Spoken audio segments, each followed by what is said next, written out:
Anuário Espírita de 1983. Abre-se novos canais mediúnicos.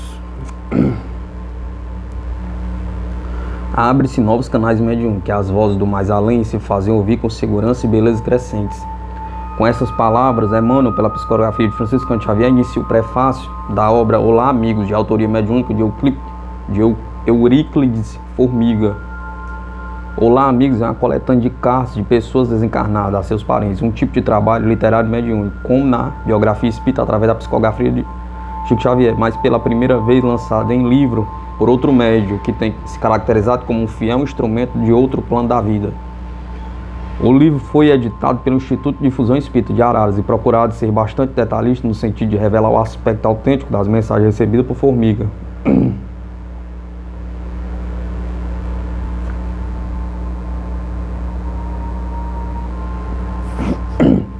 Até então, o médium Euríclides Formiga era mais conhecido por seu trabalho como instrumento de poetas desencarnados, tendo lançado já os volumes Luz na Madrugada, Notícias do Além e Mais Vida, os dois últimos em parceria com Chico Xavier, que tem procurado incentivar Formiga em sua caminhada num labor mediúnico.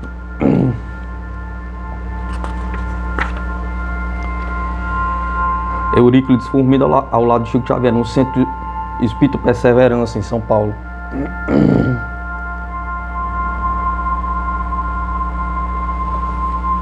Os dois mundos literários de Euríclides Formiga. Paraibano de São José do Rio do Peixe, desde cedo Euríclides Formiga tomou contato com as letras e demonstrou verdadeira paixão pela arte poética. Neste terreno cultivou as mais belas flores, com estilo e sensibilidade delicada. Mais tarde, com o espiritismo, o poeta conheceu um novo mundo, mas não teve dificuldade de nele se instalar e prosseguir na sua aventura poética, já agora como porta-voz dos invisíveis. Como poeta, Formiga teve uma formação popular, tendo convivido desde a mais tenra idade com poetas de cordel e cantadores, entre desafios serestas e sarau de poesia. Na poesia folclórica no interior da Paraíba, o Vate Formiga desenvolve sua linguagem e faz publicar as seguintes obras, sempre num crescente aprimoramento de sua arte: Baladas de Minha Vida, Vitral da Madrugada, O Cavaleiro do Mar, As Rosas Estão Abertas, Canto do Semeador, Chão de Ofertas. Despertando para os fenômenos mediúnicos, seus primeiros contatos com o espiritismo aconteceram por volta de 1958. Porém, suas maiores e mais interessadas incursões são suas palavras. Já por volta de 1958, frequentava esporadicamente a Federação Espírita do Estado de São Paulo, tendo mesmo dado depoimentos de fenômenos espíritas em livro que reuniu opiniões de escritores nacionais e estrangeiros com alguma experiência no assunto. No entanto, malgrado os chamados e advertências constantes, há alguns anos apenas detive-me a estudar a doutrina dos espíritos para abraçar finalmente seus postulados sublimes, movido por problemas pessoais, como acontece com quase todo mundo. Junho de 1979. A princípio, Formiga acreditava poder explicar os fenômenos consigo e com sua família, estudando a parapsicologia. Não só não conseguiu resposta às suas indagações, como também viu aumentar as ocorrências mediúnicas, provocando desequilíbrios para si e para os outros. Certa vez encontrava-se em reunião com um grupo de amigos e o anfitrião o convidou para orar em santuário que mandara construir em sua casa. Formiga recusou e disse que enquanto o grupo orava, ele iria aproveitar um momento que era de inspiração para escrever um poema. O belíssimo poema em louvor de São Francisco de Assis encontra-se na obra Chão de Oferta. Ao reunir-se após 3/4 de hora, quando Formiga leu para os amigos o poema, a emoção tomou conta do ambiente e prontamente ele recebeu a explicação. Era 4 de outubro, data dedicada a Francisco de Assis, e eles haviam se reunido ali para orar para o grande expoente da Igreja Católica. Hoje, Formiga se questiona se esse poema teria sido seu ou de algum amigo espiritual, pois, de acordo com Chico Xavier, o médium psicográfico alcança um estágio que não sabe o que é seu e dos espíritos. Sabe o que é seu ou o que é dos espíritos. Como se processa a mediunidade em Formiga? Segundo o relato de Formiga, a mediunidade da psicografia se processa em si de diversas maneiras. Na maioria das vezes ele fica semi-inconsciente e só toma contato com o que foi escrito depois do transe mediúnico. Outras vezes os espíritos ditam-lhe e ele celeremente vai escrevendo. Outras em que parte do braço parece eletrizado, formigando, e a rapidez é tanta que ele mal consegue acompanhar mentalmente o texto. Mas Formiga também possui outras mediunidades bem desenvolvidas, como a vidência e da audiência. Nos dias de reuniões públicas, não raras vezes, ao chegar ao centro, os espíritos que irão se comunicar já lhe aparecem, principiam a fornecer detalhes das cartas que escreverão. Alguns, inclusive, pedem para um médium chamar seus parentes pelo alto-falante antes dos trabalhos, muitos dos quais lá estão pela primeira vez e nunca havia tido contato com o médium. Daí se segue uma rápida entrevista em que os espíritos fazem questão de fornecer dados pessoais só conhecidos da família, na intenção, na maioria das vezes, de imprimir maior autenticidade às comunicações, pois se ao espírito convicto já está provado suficientemente a sobrevivência do espírito após a morte, muitos ainda necessitam dessa certeza.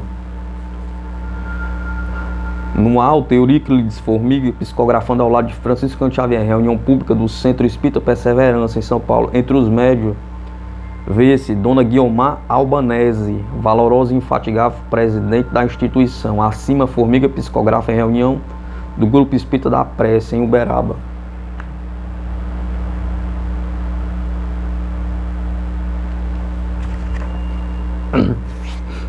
Uma fértil produção mediúnica de Guilherme de Almeida ao cego Aderaldo, de Caibachuta ao anônimo trabalhador da Casa Espírita. Euríclides Formiga tem sido um canal mediúnico autêntico, e muito embora sua formação literária ao lado de cantadores e poetas de cordel do Nordeste, tem recebido doutrinadores, prosadores ou poetas indistintivamente para atestar sua fidelidade como instrumento mediúnico. Vejamos essa poesia de Lauro Rodrigues Vate Gaúcho, que ao usar o linguajar próprio de sua terra, totalmente desconhecido pelo médium, obriga a recorrer a um dicionário em termos regionais para entendê-la. Euríclides Formiga psicografando juntamente com Francisco Cândido Xavier em reunião íntima realizada na residência do abnegado no médio de Uberaba.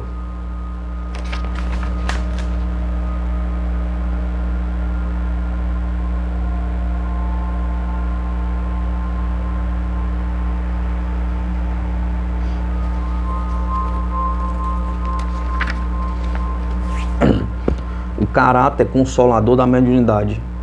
Quando começou a receber comunicações de jovens desencarnados, Formigas teve receio pela responsabilidade que esta nova fase de sua mediunidade pudesse acarretar, mas aconselhado e incentivado por Chico Xavier, incorporou definitivamente este trabalho às suas tarefas mediúnicas, que culminou com a publicação do livro Olá Amigos. Hoje, 2 anos após ter recebido as primeiras mensagens desse teor, confessa que a alegria por ser instrumento do alto nesses intercâmbios que tanto consolo trazem a corações amargurados pela separação física de seus entes queridos, é a recompensa que como médico poderia almejar.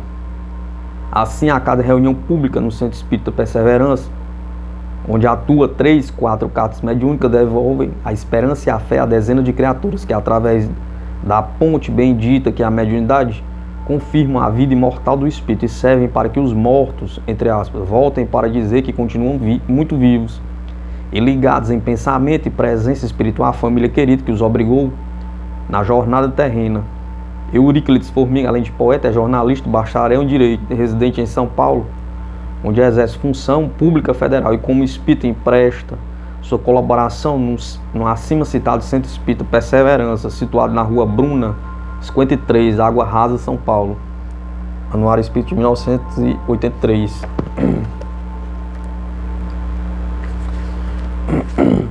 Até sempre, Max Baruto.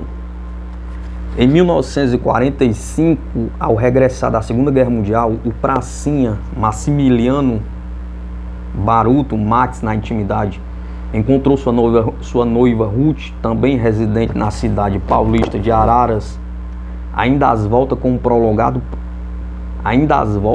prolongado tratamento ortopédico. Ela estava melhor, mas sério problema na perna direita a impedia de andar 1 ano e meio, apesar de intensivos cuidados do Departamento de Ortopedia do Hospital das Clínicas de São Paulo. Nessa época, em Araras, um médium espírita vinha realizando curas com repercussão na região. Diante do grande padecimento de sua noiva, Max resolveu levá-la à presença do médium, apesar de pertencer a uma família protestante. O tratamento espiritual foi iniciado com a promessa de cura de 1 mês e, de fato, em 28 dias de tratamento, Ruth voltou a andar, ocasionando muita alegria em toda a família. A partir desse dia, Max começou a olhar os fenômenos paranormais com olhos diferentes. Dotado de inteligência brilhante, começou a estudar seriamente a doutrina espírita, tornando-se com os anos um trabalhador devotado à seara, não medindo esforços em divulgá-la pela palavra escrita ou falada, com todas as energias do cérebro e do coração. Dr. Maximiliano Baruto, em 1968, quando bacharelou-se em Direito,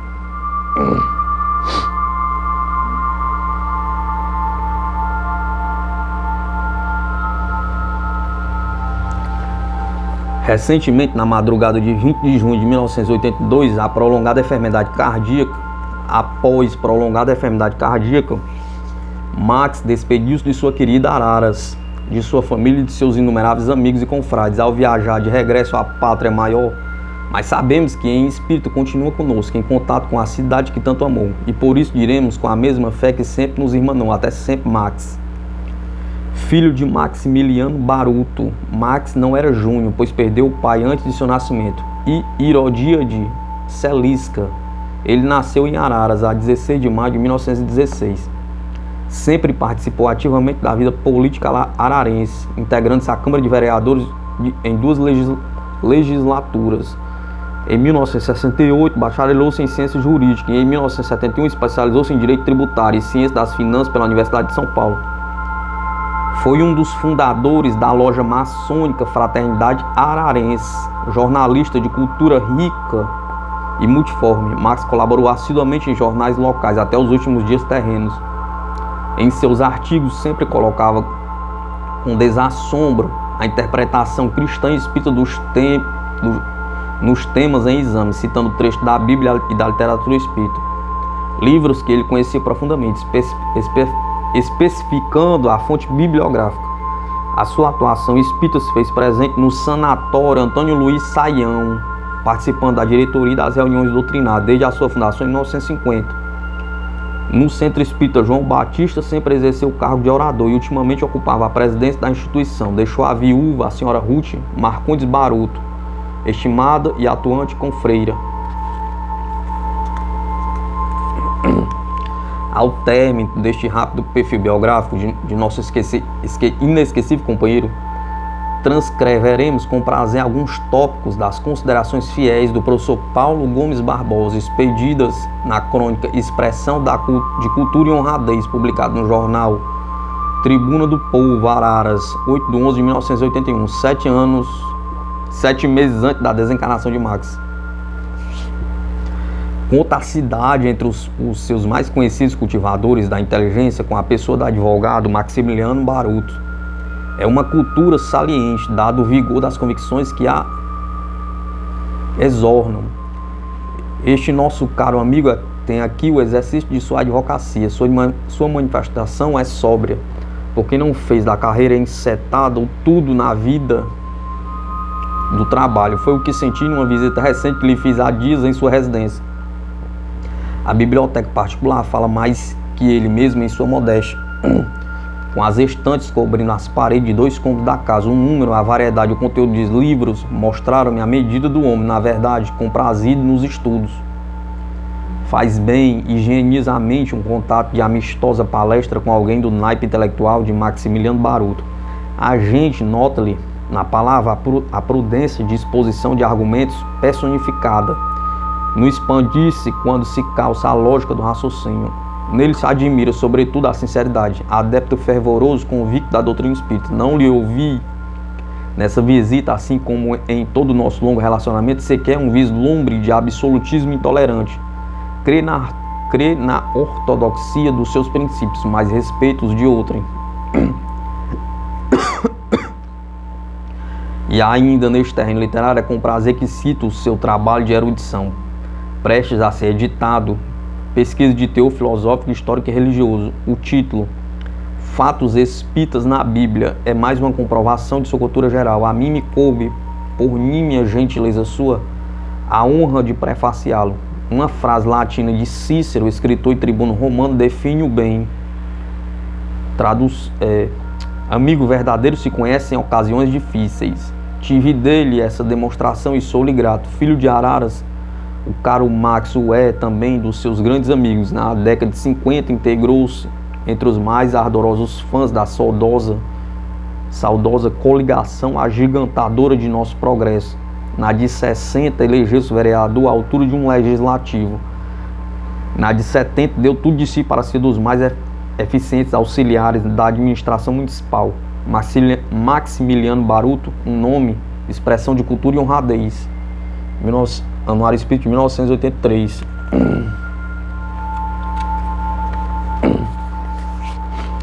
Enfermidades de vultos espíritas.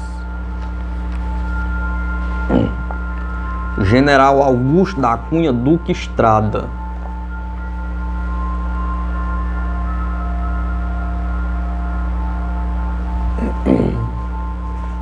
Nasceu em 18/6/1883 em Bom Jesus, de Itabapoana, Rio de Janeiro. Desencarnou em 8/9/1982, no Rio de Janeiro. Como oficial do Exército, realizou todos os cursos normais, inclusive de Estado-Maior. Em 1938 foi reformado no posto de coronel por limite de idade. Continuou a exercer o magistério e foi o último comandante da Escola Militar de Realengo. Foi promovido a general de brigada em 1950. Durante sua vida militar foi agraciado em diversas comendas: Ordem do Mérito Militar, Grau de Cavalheiro, Medalha do Pacificador, Medalha Marechal Trompovski, Medalha de Guerra, Ordem Nacional do Mérito Educativo, Medalha Licínio Cardoso e outras. Em 1918 trabalhou muito em favor das criaturas atingidas pela epidemia da gripe espanhola, que ceifou muitas vidas. Depois resolveu estudar medicina e ingressou no Instituto Hahnemanniano do Brasil, formando-se em 1924, médico homeopata. Abriu seu próprio consultório, admirador do Dr. Bezerra de Menezes e do Dr. Figueiras Lima, verdadeiro apóstolo da caridade. Seguiu as suas pegadas como médico da pobreza desvalida, com consultas e distribuição de remédios gratuitos. Trabalhou no Hospital Hahnemanniano e posteriormente no Hospital Evangélico como médico operador, obstetra e ginecologista. Foi exatamente em 1918 que iniciou o trabalho ativo no Espiritismo, quando passou a auxiliar no receituário homeopático, na UIS, União Espírita Suburbana, inclusive aviando remédios. Frequentava então uma reunião em casa de um tenente, seu colega de caserna, onde inclusive desabrochou diversas faculdades mediúnicas. Posteriormente, Inácio Bittencourt foi eleito presidente da União Espírita Suburbana, convidando para o cargo de segundo secretário. Naquela casa, conheceu grandes trabalhadores do Espiritismo, inclusive Viana de Carvalho e o almirante Paim Pamplona, que foi também presidente da Federação Espírita Brasileira. Professor emérito Paim Pamplona alimentava a ideia de fazer uma rede de colégios em todo o Brasil. Nessa disposição, fez o diretor do colégio Tururana, designado também o professor Leopoldo Machado para uma sucursal em Paraíba do Sul. Tempos depois, Leopoldo veio a situar-se em Nova Iguaçu, onde fundou o Colégio Leopoldo, com a colaboração daquele confrade. Em 1944, Duque Estrada era diretor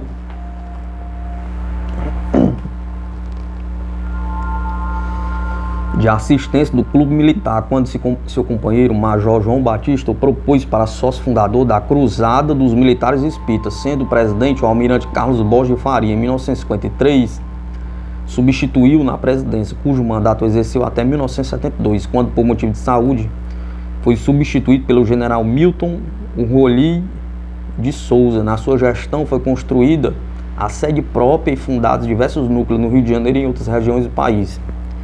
O general Duque Estrada regressou à espiritualidade aos 99 anos de idade, como presidente de honra da Cruzada dos Militares Espíritas.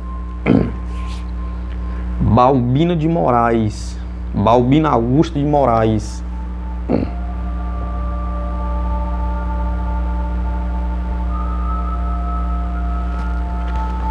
Nasceu em 12/6/1882, em Manhuaçu, Minas Gerais. Desencarnou em 18 de 5 de 1958 em Niterói. Passou a sua infância em Manhuaçu e ali realizou seus estudos primários. Aos 11 anos foi interna do famoso colégio das professoras Judite e Ceice Drummond de Lemos, no Maia, então Distrito Federal. Além do currículo normal, ministrava aulas de música, piano, pintura, francês, inglês, etc. Em 1899, aos 16 anos, ficou órfã de mãe e teve, infelizmente, de regressar ao lar para cuidar de seus irmãos menores. Seu pai residia em Miracema, Rio de Janeiro, e ali Balbina organizou um curso primário para alfabetizar seus irmãos, parentes e crianças na localidade. Passou a colaborar nos jornais O Miracemense e A Brisa, recebendo modesto prolabore, e nas horas vagas, para ajudar na manutenção da família, dedicava-se a trabalhos manuais como pintura em seda e cetim, uma das suas muitas habilidades. Mais tarde resolveu transferir-se para o Rio de Janeiro, abrindo uma escola primária no bairro do Meia, que foi muito concorrida.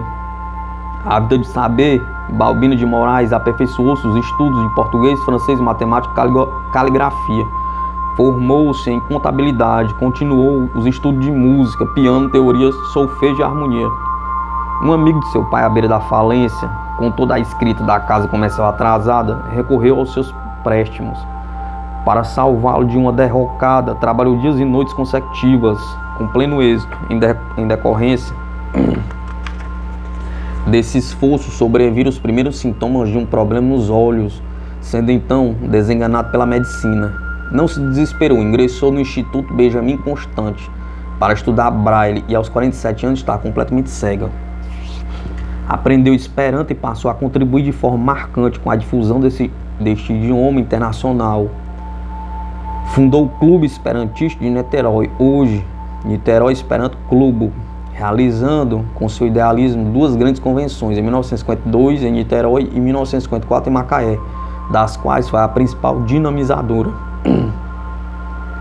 Espírita de coração, foi verdadeiro esteio do Centro Espírita, discípulo de Allan Kardec, ao lado de Manuel José de Paiva, no Lins de Vasconcelos. Em face de sua deficiência física e residindo em Niterói, fundou o Centro Espírita com a mesma denominação naquela cidade, que foi a sua segunda oficina de trabalho.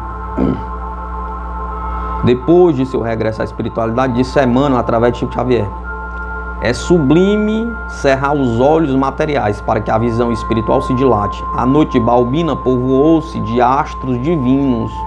Balbina Augusto de Moraes, com sua grandeza espiritual, iluminou muitas almas, deixando em sua passagem um rastro de luz, um exemplo à posterioridade. Anuário Espírita de 1983. Benedita Fernandes.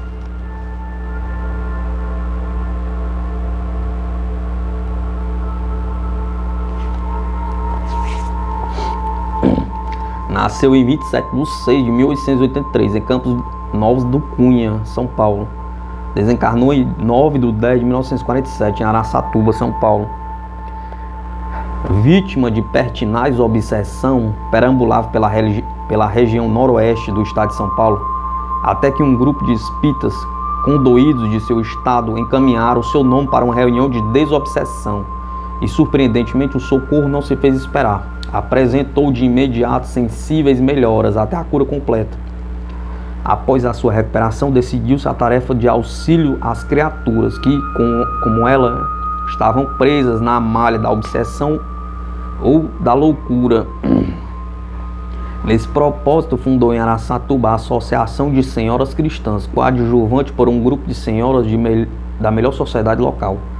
Evento esse concretizado em 1932, foi um trabalho pioneiro de obras sociais naquela região. Com o auxílio da população, levantou um barracão de madeira destinado a abrigar todos os necessitados, desde crianças órfãs e abandonadas até o doente mental e obsidiado.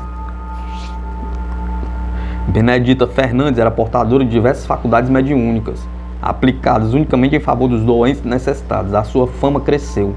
Atravessou fronteiras, projetando-se em decorrência do número de curas realizadas. Nesse afã, enfrentou toda sorte de tropeços, porém com fibra e decisão de ajudar os sofredores, soube conduzir a obra. sobrepujando as maiores dificuldades, procurando para resolver fatos corriqueiros, aproveitava a ocasião para esclarecer e iluminar consciências ignorantes de que os espíritos bons não se envolvem com coisas que cabe ao homem da terra resolver. Por sua vida apostolar, era considerada a dama da caridade, em reconhecimento pelos trabalhos árduos em favor dos sofredores. Posteriormente foi erguido o Sanatório Benedita Fernandes, na cidade de Araçatuba. Em sua memória, a prefeitura deu o nome à rua onde está situado este nosocômio, destinado a doentes mentais e obsidiados. Assim foi a vida missionária de Benedito Fernandes, saída da indigência para a sublime tarefa do bem. Uma prova de que Deus, em sua infinita misericórdia, não desampara nenhum de seus filhos. Basta que cada um se decida a ir ao seu encontro, através de Jesus, que no seu evangelho nos alerta, a cada um segundo as suas obras. Dr. Carlos Embaçaí.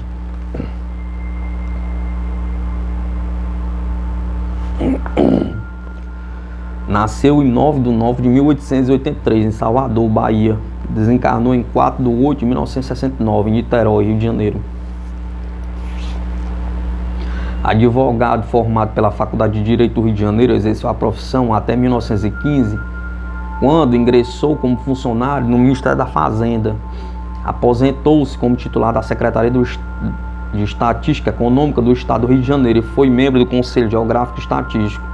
Dedicou-se em particular ao magistério, à carreira pública e ao jornalismo. Dr. Carlos Embaçaí era literato e profundo conhecedor de nosso vernáculo.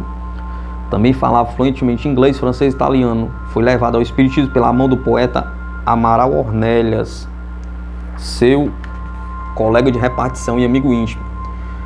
No espiritismo, desempenhou vários cargos de relevo, secretaria da Federação Espírita Brasileira e particularmente do Reformador. Foi um dos diretores do Mundo Espírita, colaborando ainda com diversos órgãos da imprensa espírita, dos quais se fez membro correspondente, tanto no Brasil como no exterior. Militou ao lado de Inácio Bittencourt na União Espírita Suburbana. Foi sócio fundador do Amparo Tereza Cristina. Presidiu o Centro Espírita Amor e Luz, o Centro Espírita Trabalhadores de Jesus, o Centro Espírita Arautos da Verdade, e com Amaral Ornelas fundou o Centro Espírita Fraternidade, no bairro de Marechal Hermes. Foi professor do Instituto de Cultura Espírita do Brasil, ao lado de Deolindo Amorim. Correspondeu-se com os mais eminentes vultos espíritas de vários países, como César Lombroso, Charles Richer, William Crookes, Ernesto Bozano e outros.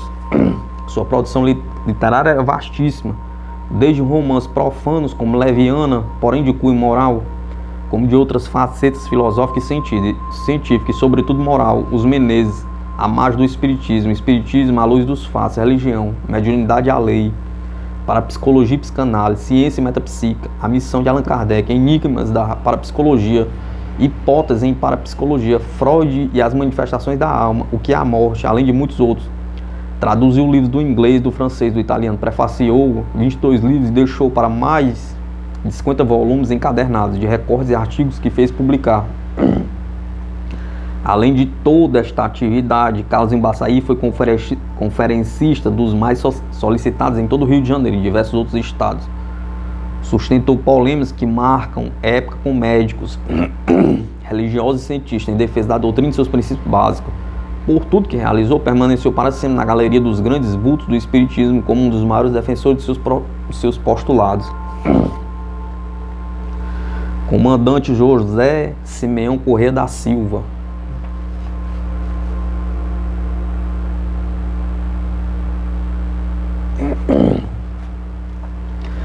Nasceu em 13 de 11 de 1883, Rio de Janeiro. Desencarnou em 1 de 6 de 1945. Descendente de portugueses bem situados, foi educado na Universidade de Coimbra, em Portugal. Ainda adolescente, regressou ao Brasil.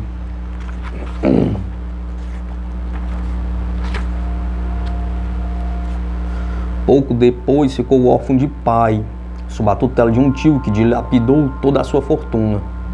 Aos 26 anos, ingressou na Marinha de Guerra, realizando um curso para oficial, sendo um dos primeiros classificados nas provas finais, realizando assim a grande aspiração, servir à pátria e ao mesmo tempo contar com a estabilidade de vida. Disciplinado, querido e acatado por superiores e subalternos, fez bela carreira naval. Católico fervoroso, chegou mesmo na juventude a ser sacristão da igreja, tornou-se descrente de tudo, por não encontrar uma explicação lógica para tanta diversidade existente no mundo. Não encontrava uma resposta racional nos dogmas da igreja. Nesse período, conheceu o comandante Paiva Júnior, servindo sob seu comando.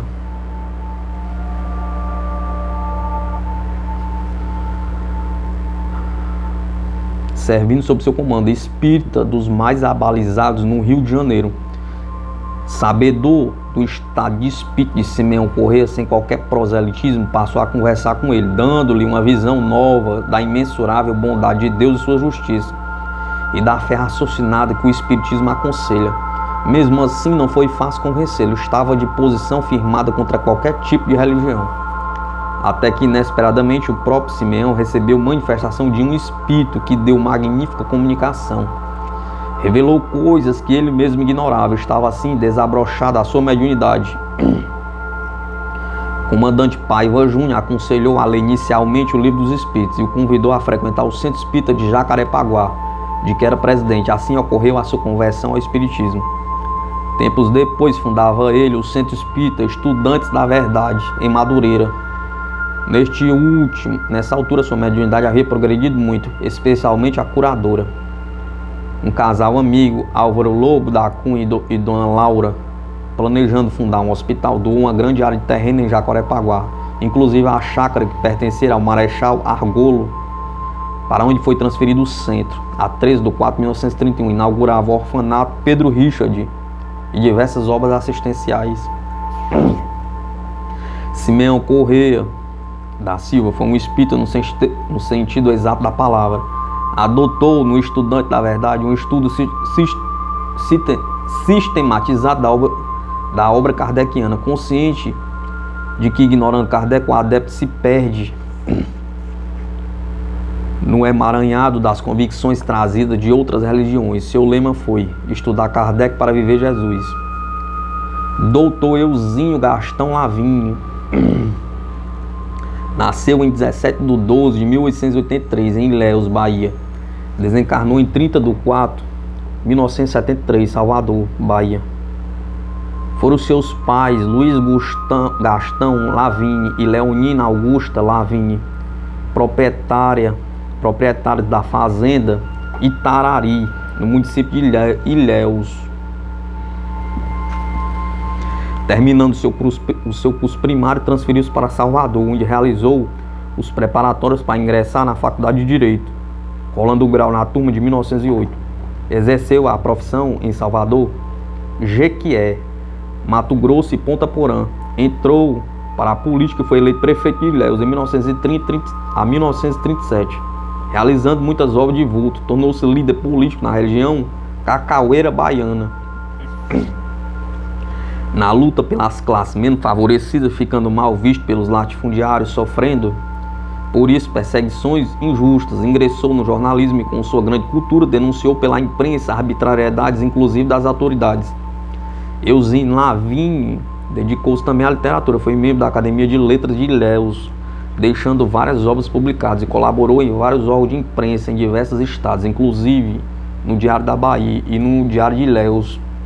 Era católico por tradição familiar. Em 1918, por curiosidade, escutou uma conferência de José Petitinga na União Espírita Baiana sobre o Livro dos Espíritos. Na saída, adquiriu o livro na livraria da casa e, ainda por curiosidade, passou a lê-lo. Ficou impressionado com a lógica que a obra oferece e fez logo a sua profissão de fé espírita.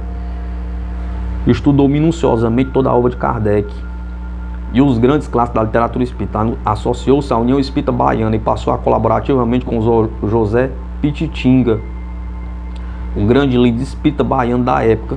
Fundou o Centro de Cultura Espírita de Ilhéus, prestando relevantes serviços à causa. No terreno doutrinário e assistencial, iniciou na oratória e percorreu todo o estado da Bahia, estados vizinhos, na tarefa de ir de pregar, e passou a escrever para toda a imprensa espírita, especialmente para a Revista Internacional de Espiritismo e o Clarim, em atenção a Caibachuta, o que visitou por muitas vezes em Matão. Euzinho Lavigne.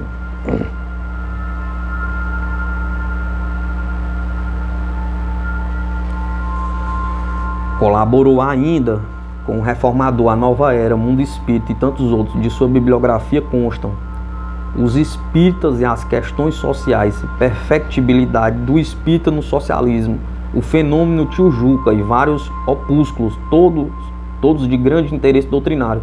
O seu trabalho de liderança fez-se sentir especialmente na promoção da doutrina espírita, a qual serviu com todo amor.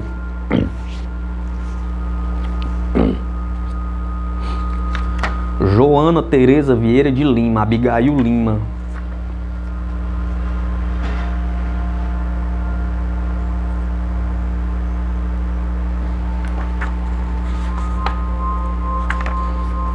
Nasceu em 21 de 12 de 1883, Rio de Janeiro. Desencarnou em 21 de 7 de 1969, Rio de Janeiro.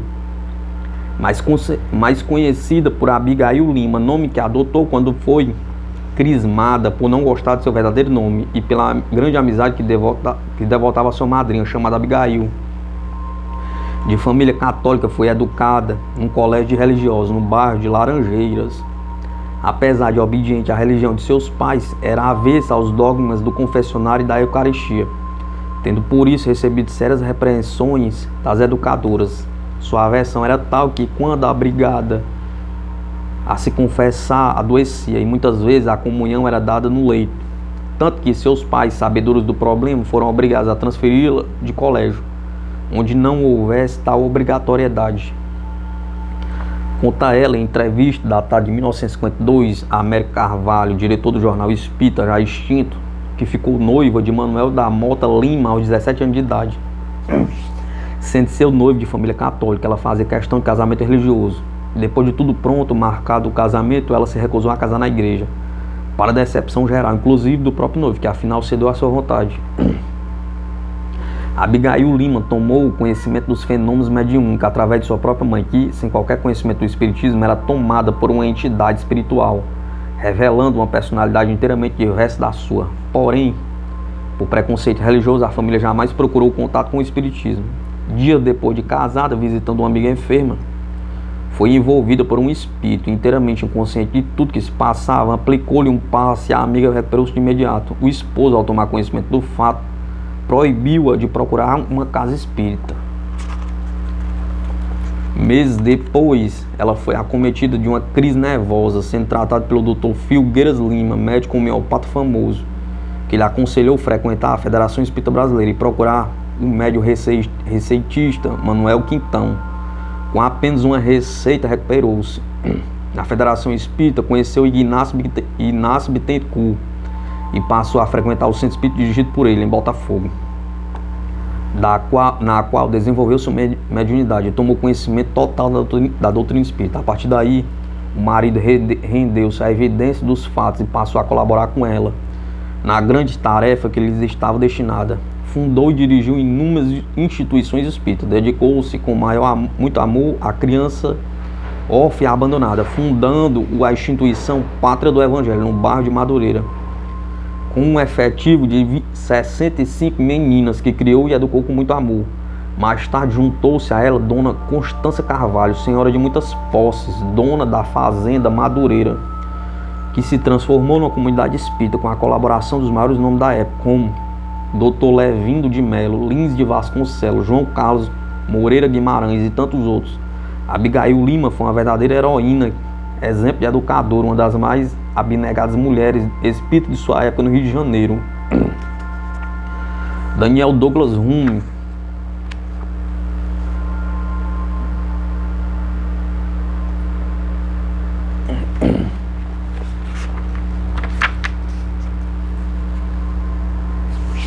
Nasceu em Curry, Inglaterra, a 20 de 3 de 1833. Desencarnou em Saint-Germain, França, a 21 de 6 de 1886.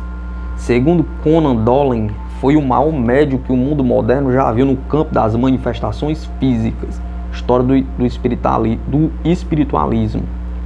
Editora Pensamento de São Paulo. Um homem inferior, comenta Doyle, teria usado seus poderes extraordinários para fazer dinheiro. No curso de seus 30 anos de ministério, jamais tocou um centavo como paga de seus dons. certo que lhe foram oferecidas 2.000 libras pelo Clube União em Paris em 1857, mas ele, pobre embora, as recusou com estas palavras: fui mandado em missão demonstrar a imortalidade, nunca recebi dinheiro por isso e jamais receberei. O célebre cientista William Crookes assim se referia aos fenômenos produzidos por Hume. Esses experimentos parecem estabelecer conclusivamente a existência de uma nova força, que pode ser chamada força psíquica. Trecho de um artigo de Crookes, transcrito no comentário de Antônio de Carvalho, Opiniões Recentes sobre Daniel Douglas Hume, Anuário Espírita de 1983.